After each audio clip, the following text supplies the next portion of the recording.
Deep একটা navy blue ওড়নার উপরে একটা হালকা কাজ হাতে নিয়েছি, একটা ছোট্ট পাতা, দুটো পাতা এবং একটা ছোট্ট ফুল, এই দিয়ে আমার ডিজাইনটা।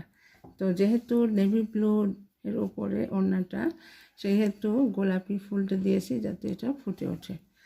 আর এই ফুলগুলো আমি করেছি ভরাট সেলাই দিয়ে, পাতাগুলো তাই। আর এখন ফ্রেঞ্চ নট দিয়ে আমি এটা এইখানে করে দেব। এই যে এইভাবে করে ফুটে উঠবে এবং এর পাশে আরেকটা করব, অর্থাৎ পাপড়িগুলোর ফাঁকে ফাঁকে।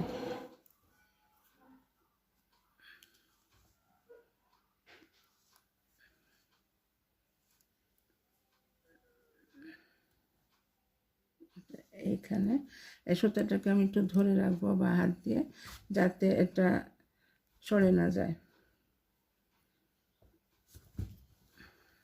এই যে এখন এইভাবে হয়ে গেল। তোমরা দেখতে পাচ্ছ যে এই ফুলটা সুন্দরভাবে ফুটে উঠলো। এই যে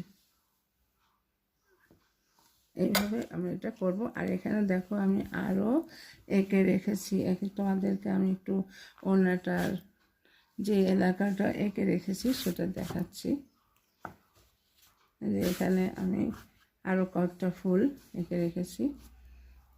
এই সবগুলো ফুল হলে খুবই সুন্দর হবে, একটা গোলাপি একটা হলুদ ফুল, এইভাবে আমি করব।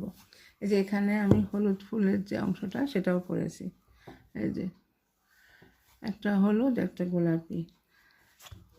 আমি তোমাদেরকে ফ্রেমটা একটু খুলে দেখাচ্ছি। এখন দেখো এই যে দুটো ফুল আমি করেছি, এটা কর্নারে তাই একটু এইভাবে কাট হয়ে আছে, আর এটা ওড়নার আঁচলে এইভাবে করে করে করব। তো একটা হলুদ একটা গোলাপি এইভাবে করে পরপর পরপর আমি এটা এভাবে করে যাব, যার ফলে এটা সুন্দরভাবে ফুটে উঠবে। তো বন্ধুরা কেমন লাগবে? আশা করি ভালোই লাগবে।